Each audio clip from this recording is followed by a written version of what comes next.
आप देख रहे हैं वीओपी न्यूज, जनता को रखे सबसे आगे।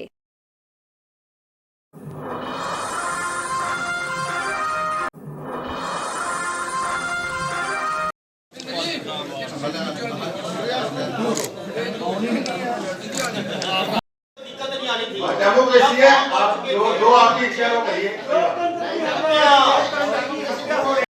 आज की जो हमारी प्रेस वार्ता है, क्योंकि आज हमारी मीटिंग थी गवर्नमेंट के एक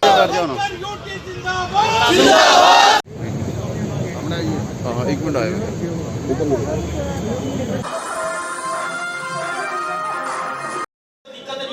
डेमोक्रेसी है, आप जो आपकी इच्छा है वो करिए। एक एप्लीकेशन लेकर के जो सीक्रेट होना चाहिए और मोबाइल भी अंदर नहीं जाना चाहिए, तब तक मैडम जी को भी पता नहीं था। एस्टैब्लिश्ड प्रिंसिपल है, चाहे आप किसी भी कोर्ट में जाएं, ये भी कभी नहीं ली जाती कि हमें पता नहीं था। तो इस पे हम इसका कॉग्निजेंस हम इस फोरम पे नहीं ले सकते। ये जो लॉ का इंटरप्रिटेशन है, ये एक कोर्ट का मैटर है। तो अगर किसी को कोई भी इससे परेशानी हो, जो हमारे ऑनरेबल कोर्ट्स हैं वो एक हमेशा खुले हुए हैं। किसी को भी किसी भी लॉ से ऑब्जेक्शन है या ग्रीवेंस है, आप वहाँ जा सकते हैं।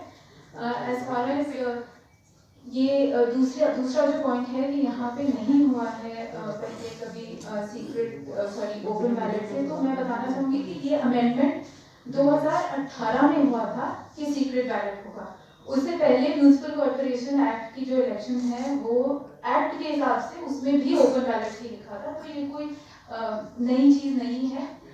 तो इन दोनों रीजंस को लेके हम अपना इलेक्शन कंटिन्यू करेंगे as per the provisions of law, जो कहते हैं कि ओपन बैलेट से होगा। और जैसा मैंने कहा कि जो कोर्ट के दरवाजे हैं वो हम सबके लिए खुले हैं। तो किसी को कोई भी ग्रीवेंस है, आप बिल्कुल अपनी जो भी राइट्स हैं वो आप उसका अवेल कर सकते हैं। तो with the permission of honourable mayor,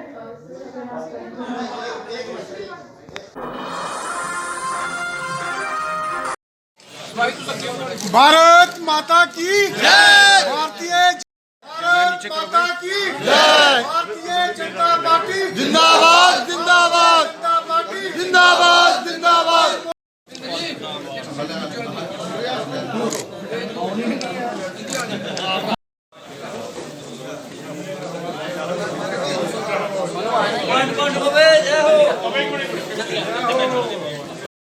अपनी पार्टी का शुक्रिया अदा करता हूं, जिन्होंने मुझे इस लायक समझा और मुझे चेयरमैनशिप मिली। मैं आपको विश्वास दिलाता हूं सभी को कि मैं जम्मू को साफ सुथरा रखने में पूरी कोशिश करूंगा, क्योंकि मेरे साथ हमारे भाई बलदेव सिंह जी 2 साल यहाँ पे चेयरमैन रहे। इनका एक्सपीरियंस 2 साल का, वो भी हम इनसे जहाँ दिक्कत आएगी इनसे राय लेंगे और 9 मेंबरों को साथ मिलके पूरे 75 के 75 वार्डों में बराबर डेवलपमेंट कराएंगे। मेरे को पूरा विश्वास है कि आने वाले साल में हम शहर को साफ सुथरा रखेंगे। जय हिंद, जय भारत।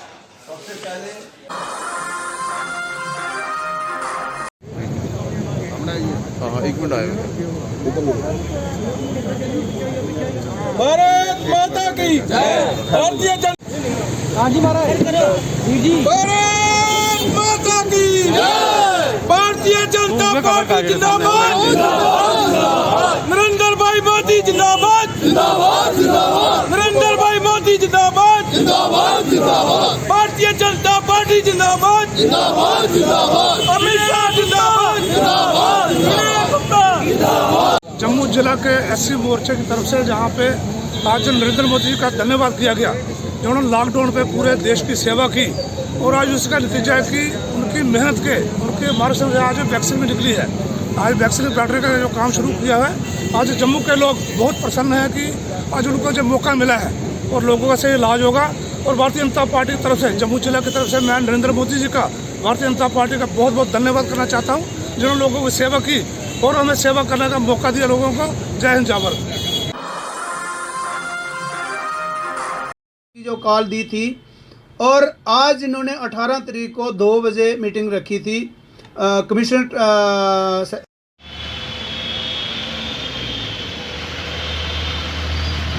आज जो हमारी सरकार ने जो ट्रांसपोर्ट डिपार्टमेंट ने जो किराए के मतलब हमें बुलाया गया था सेक्रेटरीट में, और हमारे जो चेयरमैन है सरदार त्रिलोचन सिंह वजीर जी और जितने रूटों के प्रधान थे, तो हमें आज उम्मीद थी कि जो किराए की जो थी इन्होंने आज के रखा था किराए की मीटिंग का, तो लगता था हमें कि आज हमारी किराए का कोई मसला हल होगा। लेकिन बड़ी बदकिस्मती की बात है कि जिसमें कॉस्ट ऑपरेशन जो हमने दिए थे और जो इन्होंने दिए थे उसमें डीजल और पेट्रोल के 4 और 5 रुपये पर लीटर के हिसाब से, और जो जितने मतलब इसमें फार्मूला होता है 15-16 के करीब फार्मूले होते हैं, जैसे टायर है, चेसी है, बॉडी है, तो कहीं भी मेल नहीं खा रहा था हमारा और इनका कॉस्ट ऑपरेशन। तो हमने वो बीच में ही आज जो मीटिंग थी वो कैंसिल कर दी, और कमिश्नर सेक्रेटरी जो फाइनेंस है अरुण मेहता जी, उन्होंने कहा है ट्रांसपोर्ट कमिश्नर को कि आप 2 दिन के अंदर हमें वो रिपोर्ट दीजिए और ट्रांसपोर्टरों के साथ बैठिए, ताकि जो आपके और इनके जो कॉस्ट ऑपरेशन है वो मेल खा के आए। देखिए बेस 6 गाड़ी है वो इन्होंने डाली ही नहीं है। अब जो नई गाड़ी आई है बेस 6 और 4-5 लाख रुपए का पिछली चैसी और इसमें फ़र्क है 6 लाख रुपए का। तो ये पुराने रेटों पे हमें चला रहे हैं। डीजल में हमें तब जाके जब इनका कॉस्ट ऑपरेशन देखा हमें शॉक लगा कि 5 रुपये पर लीटर उसमें डीजल ही कम है।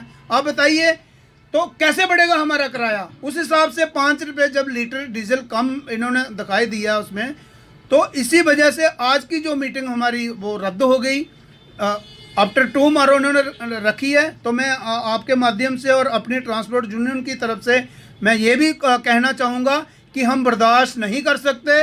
1-2 दिन में अगर हमारा मसला हल होता है तो वेल एंड गुड, नहीं तो हमारा रुख कड़ा रहेगा, क्योंकि गाड़ियाँ चलाने के हक में नहीं हैं हम। गाड़ियाँ चल ही नहीं पा रही हैं क्योंकि ट्रांसपोर्ट रुक चुका है। डीजल के दाम इतने बढ़ चुके हैं कि हमारे लिए वो गाड़ी तेल डाल के और गाड़ी चलाना बहुत ही मुश्किल है। क्योंकि इसी साल में 1 साल में हमारे टैक्स भी आपको पता ही है, आपसे कुछ छुपा नहीं है, टैक्स दुगने हो गए हैं, डॉक्यूमेंट गाड़ियों के जो ख़त्म हो गए हैं। तो लिहाजा हमारी डिमांड है सरकार से कि 1-2 दिन में हमारे साथ बैठ के, जैसा अपना commissioner secretary finance Arun ji ने कहा है, 2-3 दिन के अंदर हमारे साथ बैठ के गवर्नमेंट मसला हल करे तो ठीक रहेगा। क्योंकि हम नहीं चाहते हम आगे कोई एजिटेशन पे जाएं, क्योंकि 10 दिन हो चुके हैं तकरीबन। जितना सरकार ने टाइम लिया था तो वो हमने दिया। अब हमारे पास ना तो टाइम दे सकते, क्योंकि ये ना समझे कि हम कोई बंद करने पे जा रहे हैं। बंद ऑलरेडी हमारा हो चुका है क्योंकि गाड़ियाँ चल नहीं रही, तेल इतना बढ़ चुका है। तो अपील करते हैं गवर्नर साहब से कि 1-2 दिन में ये जितना भी डिपार्टमेंट है, ट्रांसपोर्ट डिपार्टमेंट, हमारा जितना भी वो कॉस्ट ऑपरेशन जेन्युइन बनता है हमारे साथ बैठिए और बनाइए। जय हिंद, जय भारत।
बस डिपार्टमेंट की तरफ से यहाँ धरना प्रदर्शन। आज का जो प्रोटेस्ट हमने प्रेस क्लब जम्मू के अंदर रखा है, जिसमें डिफरेंट डिपार्टमेंट, चाहे वो पीएचई है, टूरिज्म है, फॉरेस्ट है, कैंपा के साथी है, हमारे पीडीडी है या टूरिज्म है, जितने भी लोग जितने डिपार्टमेंट लगे हैं, पीडब्ल्यूडी है, जितने भी लोग हैं, आज यहाँ पे एक रिमाइंडर प्रोटेस्ट के तौर पर हम यहाँ आए हैं।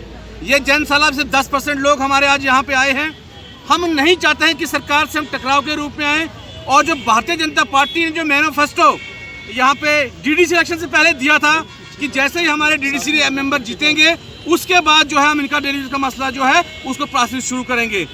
मेंबर भी जीत गए और भाजपा को प्रचंड बहुमत जम्मू प्रांत में मिला है और कश्मीर में पहली बार कमल खिला है। ये कहीं न कहीं ये जमीन स्तर से लोग जुड़े हैं, जो कमिटमेंट की थी उसका नतीजा ही है। और जो डॉक्टर जितेंद्र सिंह जी ने हमसे कमिटमेंट की थी और दिल्ली 2 घंटे उनकी आवाज़ से हमारी मीटिंग हुई थी। यहाँ के 61,000 मुलाजमीन जो बर्फू में या यहाँ पे बिजली की पावर को रिस्टोर करना होगा, तो हमारे पीडीडी के साथी जिनके हाथ बाजू और लाशें लटक जाती हैं उनको कोई पूछने वाला नहीं होता है। हमारे फार फ्लंग एरिया से मैं गुंदो बलेस की बात करूं, मैं किश्तवाड़ की, मैं दरमाड़ी कूल, मैं अगर संगलदान की बात करूं, रजौरी पूंछ की बात करूं, कपवाड़ा टंगदार साउथ कश्मीर में इन हालात में लोग पानी पिला रहे हैं लोगों को या बिजली दे रहे हैं। और उसके बाद जब साथी हमारा कोई मर जाता है सोशल सिक्योरिटी स्कीम उनको नहीं मिलती है। हमारी डिमांड है कि जो भी साथी हमारे दौरान ड्यूटी शहीद हुए हैं उनके घर को नौकरी दी जाए। हमारे 60,000 मुलाजमीन को उनके लिए रेवोल्यूशन पॉलिसी बनाई जाए, मिनिमम वेज एक्ट लागू किए जाए। अगर ये सारे वादे जल्द पूरे नहीं होते हैं, ये तूफान जो प्रेस क्लब जम्मू में आज है ये कहीं किसान आंदोलन का रूप लेके फिर यहाँ की एडमिनिस्ट्रेशन और दिल्ली की एडमिनिस्ट्रेशन को मुश्किल होगा। हम अपने परिवारों समेत फिर यहाँ से दिल्ली तरफ मार्च करेंगे। लेकिन मेरी अपील है यहाँ के एलजी साहब से, यहाँ की एडमिनिस्ट्रेशन से, 4 महीने से आज हमारे लोगों को सैलरी नहीं है, कहीं को 1.5 साल से सैलरी नहीं है, 12 वर्ष के राइडर लगाए हुए हैं, नए नुक्ता निकाले गए हैं। ये सारे राइडर खत्म अगर नहीं हुए और हमारे साथियों को सैलरी नहीं मिली तो उसके बाद अगर यहाँ पानी, बिजली या सफाई बंद होती है, अगर शहर के हालात बुरे होते हैं तो उसकी जिम्मेदारी फिर यहाँ का प्रशासन होगा, उसका जिम्मेदार यहाँ का एडमिनिस्ट्रेशन होगा, न कि जम्मू कश्मीर का डेवलपमेंट होगा, वो यहाँ के लोग होंगे।